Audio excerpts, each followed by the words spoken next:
Som. Saúde, irmão, com a graça e a paz do Senhor, amém? É motivo de alegria, né, irmãos, estarmos aqui.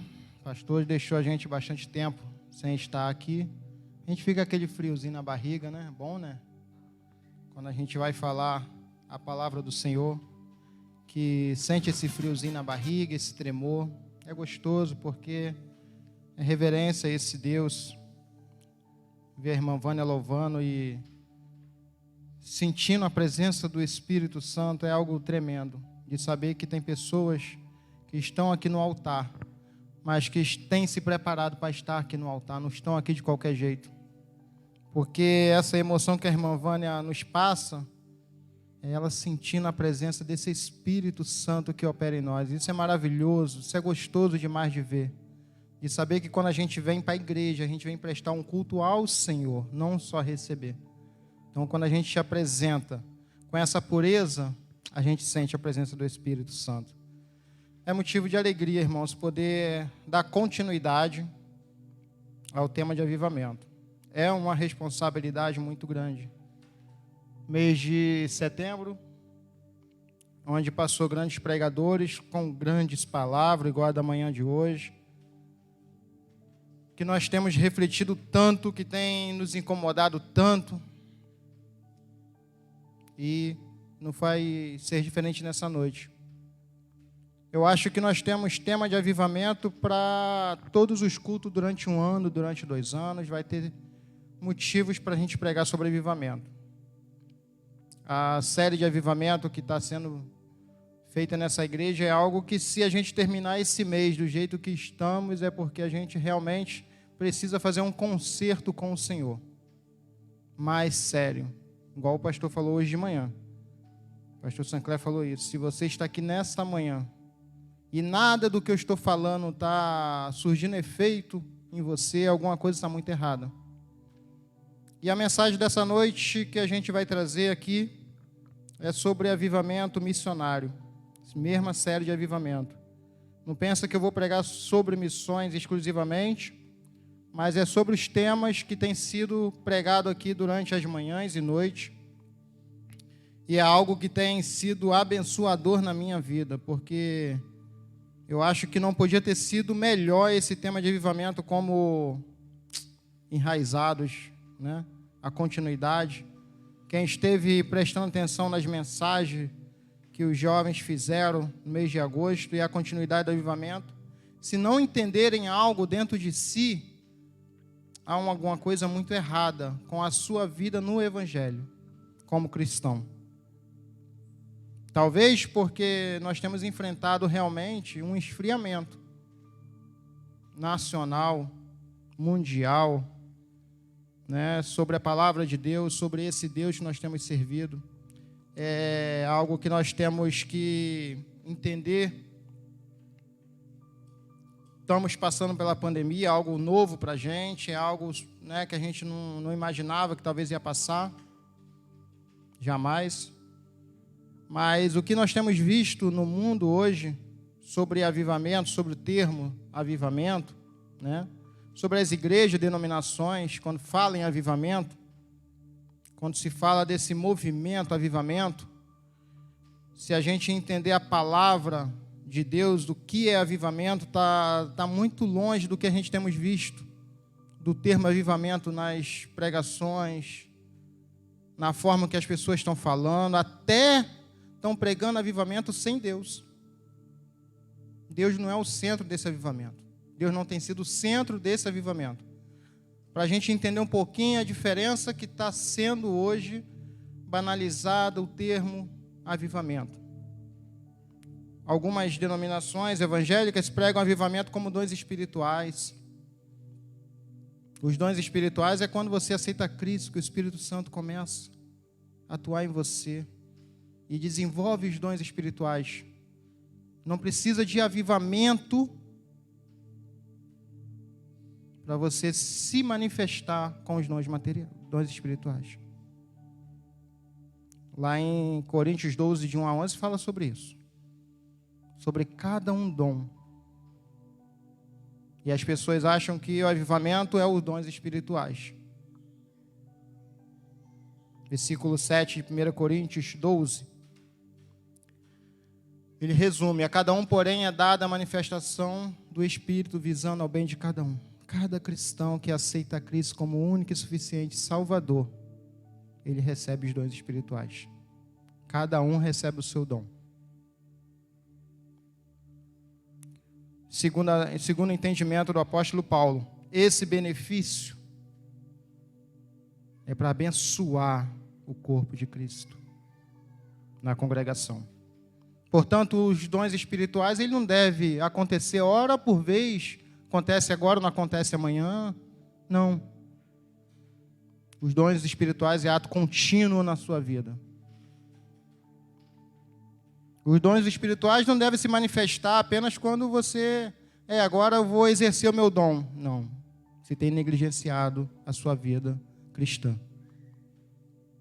Os dons espirituais é parte essencial do culto. Como nós começamos esse culto? Santo dos santos. Como que não entender um dom espiritual na equipe de louvor, no ministério de louvor? Que você, quando começa um culto com esse louvor, ele nos traz tanta alegria, nos incomoda tanto. Quando entrar, quando pisar, como que você tem feito isso? No Santo dos Santos. Que hino, que louvor. E logo a irmã Vânia veio com outro louvor na continuidade. Será que isso então não tem sido parte essencial, esses dons exercidos na vida da igreja?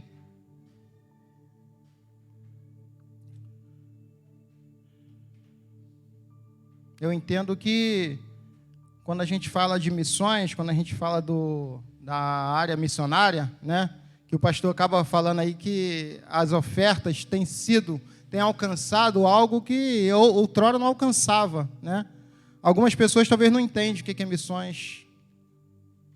Né? O avivamento missionário, que existe o avivamento missionário,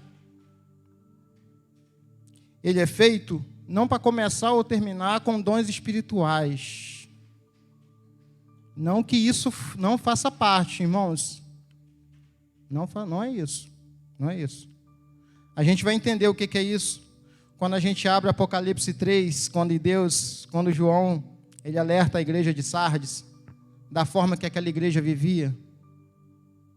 A gente vai entender um pouquinho sobre isso.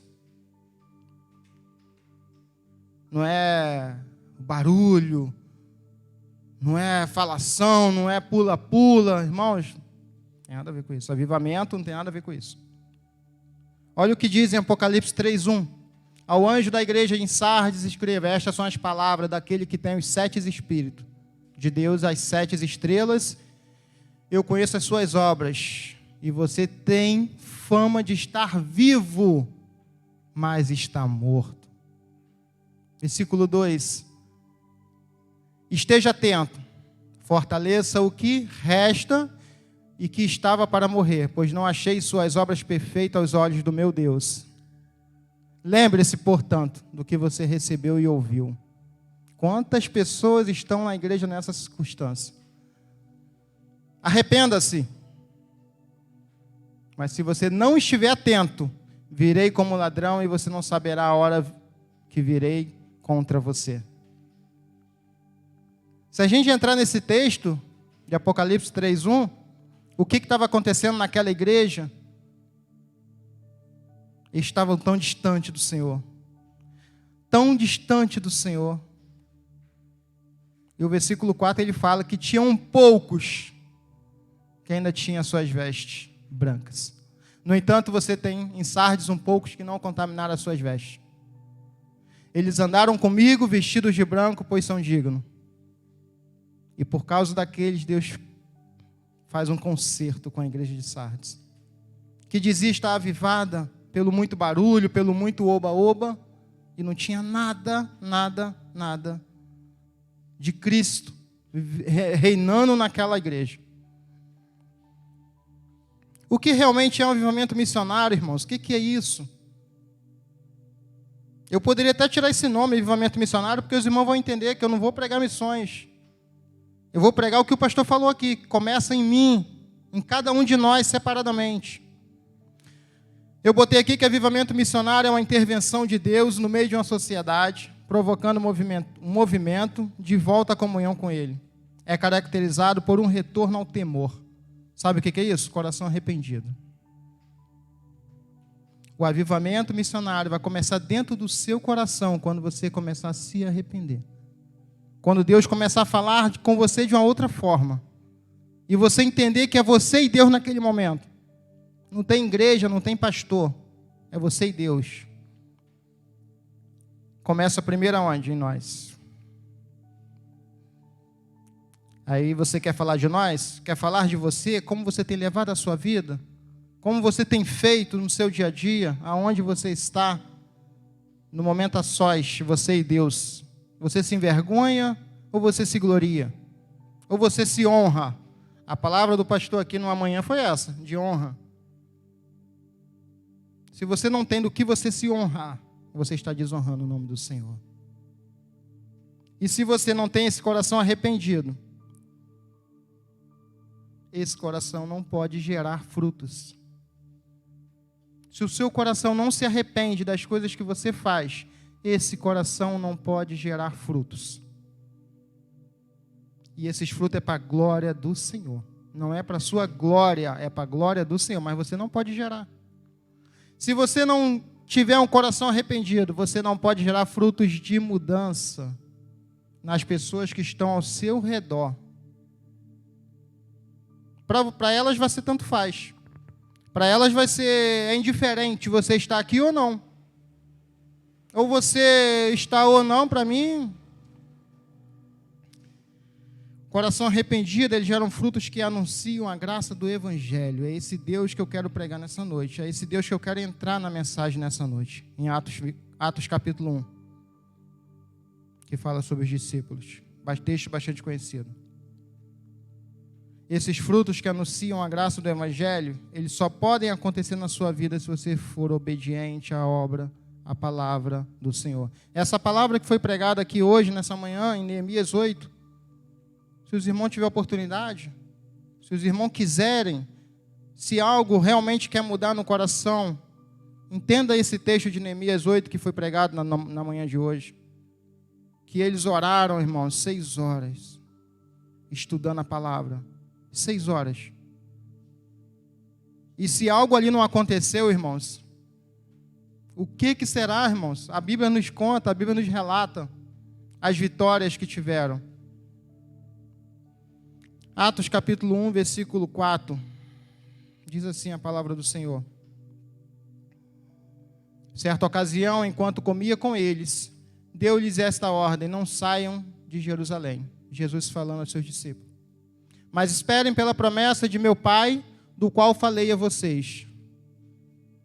Pois João batizou com água, mas dentro de poucos dias vocês serão batizados com o Espírito Santo. Então os que estavam reunidos lhe perguntaram: Senhor, é neste tempo que vai restaurar o reino de Israel? Ele lhe respondeu: não compete a vocês saber o tempo ou a datas que o Pai estabeleceu pela sua própria autoridade. E o versículo 8.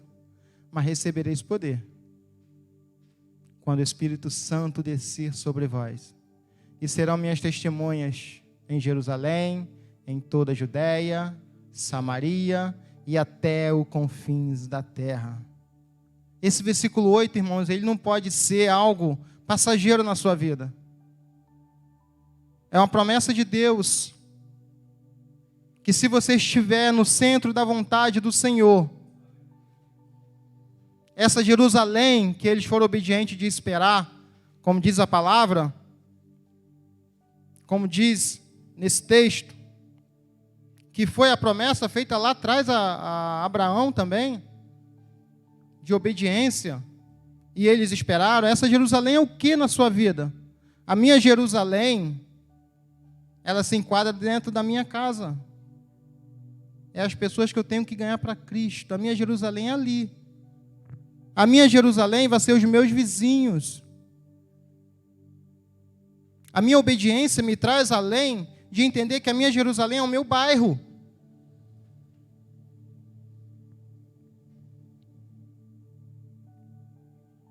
O que faz um crente, um discípulo, permanecer firme na visão do seu trabalho, da sua missão é o fato de nós termos essa promessa. Gênesis 15, 5, quando Deus fala a Abraão, olha a circunstância que Abraão se encontrava. Olha a circunstância que Abraão se encontrava. Versículo 4 e 5. Então o Senhor deu-lhe a seguinte resposta: seu herdeiro não será esse. Um filho gerado por você mesmo será o seu herdeiro. Levando para fora da tenda, disse: olhe para o céu e conte as estrelas, se é que pode contá-las. E prosseguiu: assim será a sua descendência. Qual a promessa que Deus tem feito para você? Qual a promessa que você tem entendido de Cristo para você? Que não faz com que você se incomode de onde você está e queira esse avivamento genuíno dentro da sua vida. Que esse coração não se arrepende do que você tem praticado, do distanciamento que está o seu coração de Cristo. Irmãos, Abraão, todas as circunstâncias estavam contra ele. Ele já era velho. A sua esposa. Irmão, é circunstância que nos traz aqui a gente nessa noite. É acreditar que a gente serve um Deus vivo. E Ele continua fazendo milagres. E Ele continua operando milagres na minha vida, na sua vida. A gente ouve testemunhos. Então a gente não pode ficar na inércia de passar um mês de setembro e não fazer nada diferente. Essa Jerusalém que Deus pediu para os discípulos ficarem, que tinha que começar ali a sua obra, foi ali que tinha que começar a sua obra. É a que eu te chamo a atenção nessa noite. A minha rua é a minha Jerusalém. É minha responsabilidade. O pastor está falando da Operação André, é minha responsabilidade orar para as pessoas que estão ao meu lado. Se existe um coração que transborda a graça de Deus, que opera esse Deus vivo, é minha obrigação orar pelaquela minha rua, pelo meu bairro, pelo meu município, pelo meu governo.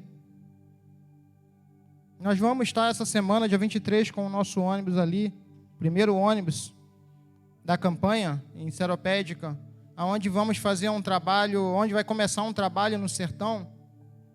Esse ônibus foi adquirido com a sua oferta. Você faz parte disso. Não pensa que aquilo ali é missões separado da igreja, fora da igreja, não é. É a sua oferta que fez com que a gente conquistasse aquele ônibus. Eu falo porque aquele ônibus é a minha parte. Eu oferto, eu dizimo para isso. Aquele ônibus está ali graças à oferta de cada um de nós. Aquele ônibus, irmãos, nada mais é que se a gente for fiel ao Senhor, Ele vai nos conceder a seara mais distante, pregar como a nossa irmã Eli está.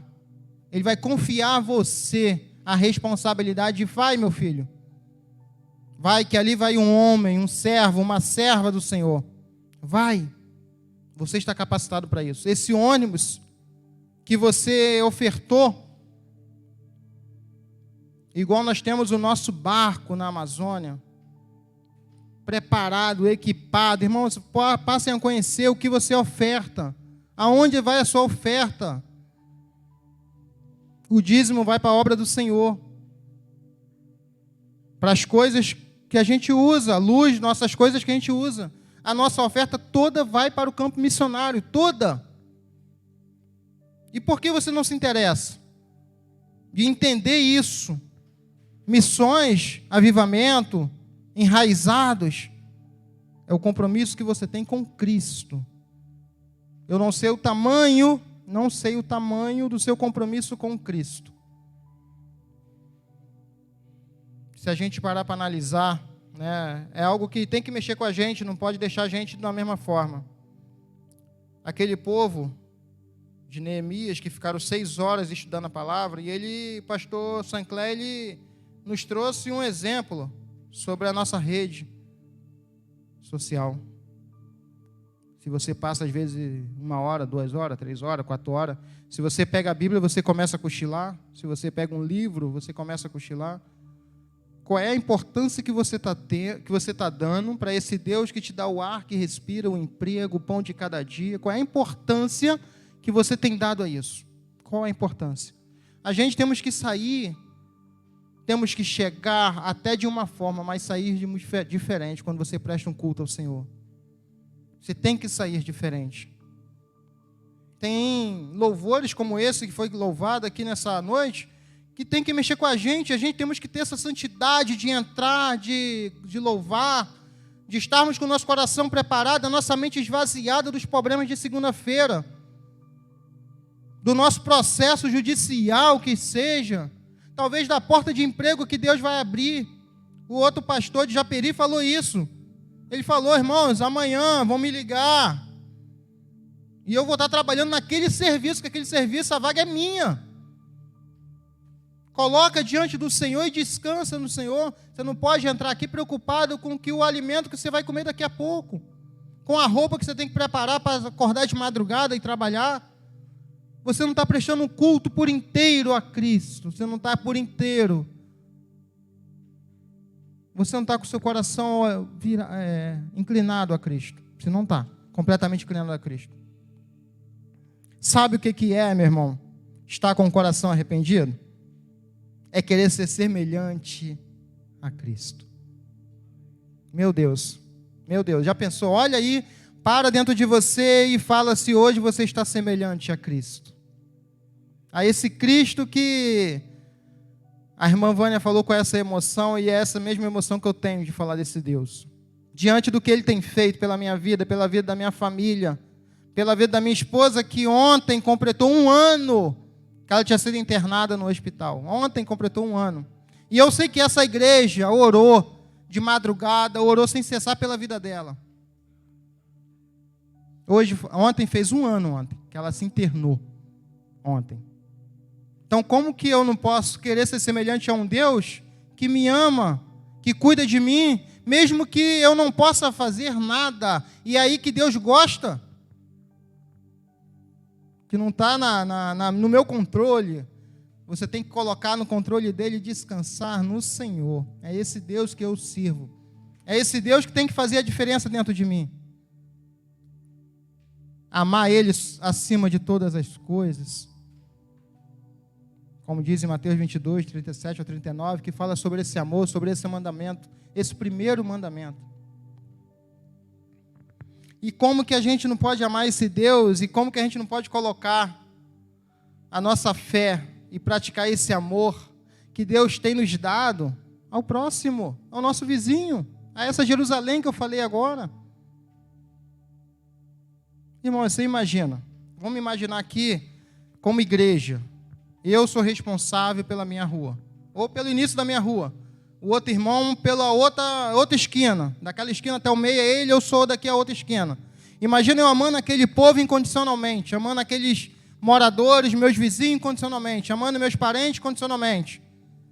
Imagina esse semelhante a Cristo, porque falar semelhante a Cristo é falar em amor, não é falar em outra coisa, e esse Deus é amor. Você imagina esse amor se multiplicando pelo bairro Jardim Maracanã. Quantos membros temos aqui, distribuídos nesse bairro, em várias ruas diferentes, seja lá em cima, como o chamado 38, seja aqui perto da praça, seja lá no coletivo, seja em Seropédica. Você imagina esse povo multiplicando esse amor que nós temos semelhante a esse Deus. Deus é amor. Então, se nós queremos ser semelhante a Deus, nós temos que amar o nosso vizinho, o nosso próximo da mesma forma. Falar, eu amo meu pastor, eu amo minha esposa, eu amo minha família, é muito fácil. Amar quem não te oferece nada. É algo tremendo, irmãos. Esse amor se multiplicaria aqui na face da terra de algo tremendo. Não existiria família sem esse amor. Não existiria o mês de setembro amarelo. Que mês difícil. Esse mesmo exemplo que o pastor deu de manhã, que a filha e a esposa tinham partido com Covid e a outra filha tentado suicídio, eu também tenho orado por essa família. Irmãos, é muito difícil. Perder a esposa, perder a filha e a única filha que restou se tentar suicídio, que é esse mês de setembro amarelo. Se nós exercermos o nosso papel de amar e ser semelhante a esse Deus, tudo isso vai se extinguir da face da terra. Não temos que preocupar com Covid, com essa outra doença que está chegando aí, irmãos. Ou você entende o processo que você está passando e faz a diferença, ou você vai afundar. Essas palavras foram do pastor Sancler hoje de manhã. Cada vez mais. Se nós, como irmãos, o pastor tem um grupo dele de pastor, os jovens têm um grupo deles, o Alisson como criança, se nós multiplicarmos esse amor aonde quer que a gente esteja, na escola, no trabalho, na faculdade, no colégio, na nossa rua com nossos vizinhos, tem um projeto de crianças que eu vi na internet, que eles, por conta própria, resolveram toda tarde, em vez de brincar, eles abriam a Bíblia e liam a Bíblia.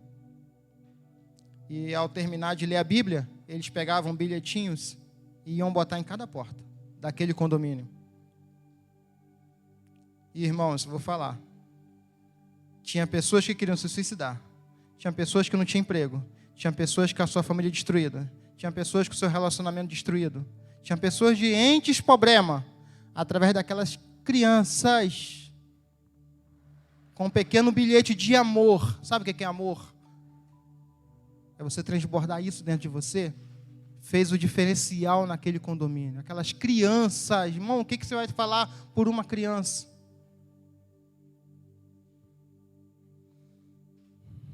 João 4,8 fala que se aquele que não ama não conhece a Deus, aí é mais doído. Se nós não exalar esse amor a quem quer que seja, independente de quem seja, a palavra diz que não conhecemos a esse Deus. Não é eu que estou falando. 1 João 4,8. Desculpa, Vanessa. 1 João 4,8. Tá aí, vou falar, é bom ler para a gente entender e confirmar através da palavra de Deus.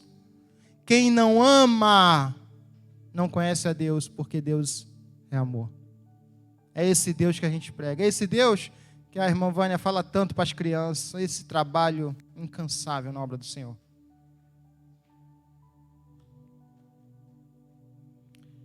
E o último ponto que eu queria deixar, irmãos, é que uma igreja, que sou eu, se quer viver um avivamento, tem que viver uma vida poderosa de oração. Que está em Mateus 5,7. Entra no teu quarto, fecha a porta, e o teu Deus que está em secreto ouvirá suas súplicas. Quem tem feito isso nos momentos de lutas, nos momentos que não há solução, chega um momento, muitas das vezes, que a gente perde as forças, né? Aquela respirada funda, como eu dei agora, diante de um problema, diante de uma circunstância. E para a gente estar avivado, temos que ter uma vida de oração. Não é oração sem equilíbrio, não é oração sem constância, é oração com constância. Vida de oração não é você agradecer a Deus na hora do almoço. Acordar de manhã e obrigado, Senhor, apenas. É independente se você está vivendo uma guerra espiritual, uma luta, você está ali com o teu coração grato ao Senhor, buscando a Ele em primeiro lugar. Que seja de manhã, que de manhã é melhor, né?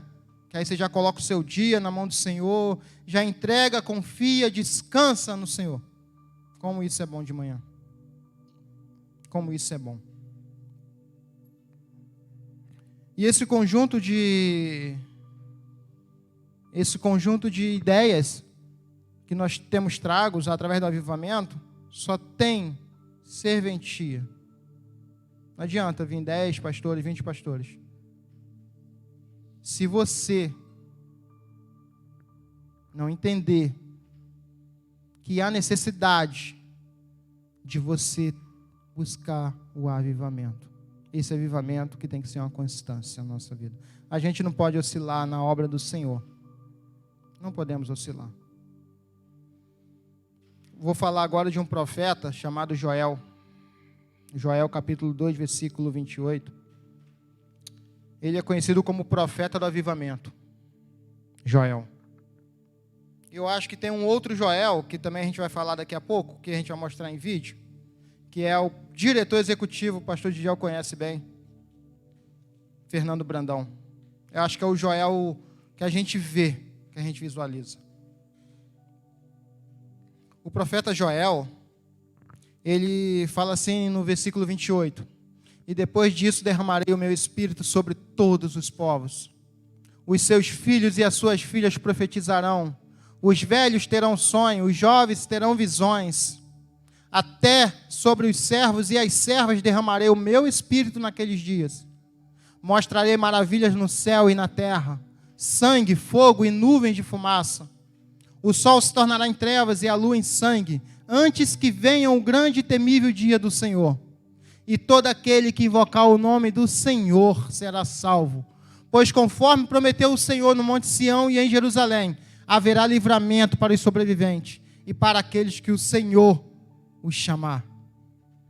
Abraão foi confidente do Senhor, irmãos. A palavra diz que Abraão, Deus tornou conhecido de Abraão os desejos que Deus tinha para a vida dele. Se você quiser saber o que Deus tem preparado para a sua vida, você tem que ter essa comunhão com Cristo. A palavra de Deus diz isso. Em Amós 3,7 também revela. Deus se revela. Ele revela os seus segredos a quem Ele pode chamar de amigo. Ah lá, certamente o Senhor, soberano, não faz coisa alguma sem revelar o seu plano a seus servos. Ele revela. Maravilhoso saber disso, né? Que Deus tem eu como amigo. E se eu tiver comunhão e parte com o Senhor, Ele vai se revelar para mim os meus desejos, os meus sonhos. E vai se revelar também o que está acontecendo na humanidade para você. Ele revela para quem tem parte com Ele. Isso é maravilhoso, irmão. Entender isso. Isso é avivamento. É eu ajoelhar em casa e Deus falar: meu filho, o que está acontecendo hoje é isso, isso, isso. O que está acontecendo na política hoje é isso, isso, isso. O que está acontecendo hoje no seu bairro é isso, isso, isso. O que está acontecendo na sua igreja é isso, isso, isso. Irmãos, Deus se revela. Quanto você pode dizer que Deus tem se revelado para você? Eu cheguei aqui na frente, com as pernas meio trêmulas, com a voz embargada, porque manusear essa palavra da verdade é muita responsabilidade. Mas saber que ao final dessa mensagem, eu tenho esse Deus como meu amigo, eu saio daqui regozijando, alegre, satisfeito, de saber que eu tenho sido incomodado, que eu tenho esse coração arrependido, que eu quero esse avivamento, que eu quero esse Deus mais e mais, que eu quero esse Deus para minha família.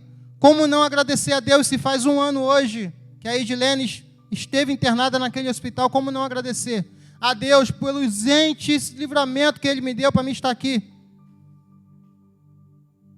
Como não saber que esse Deus me ama? Não tem como.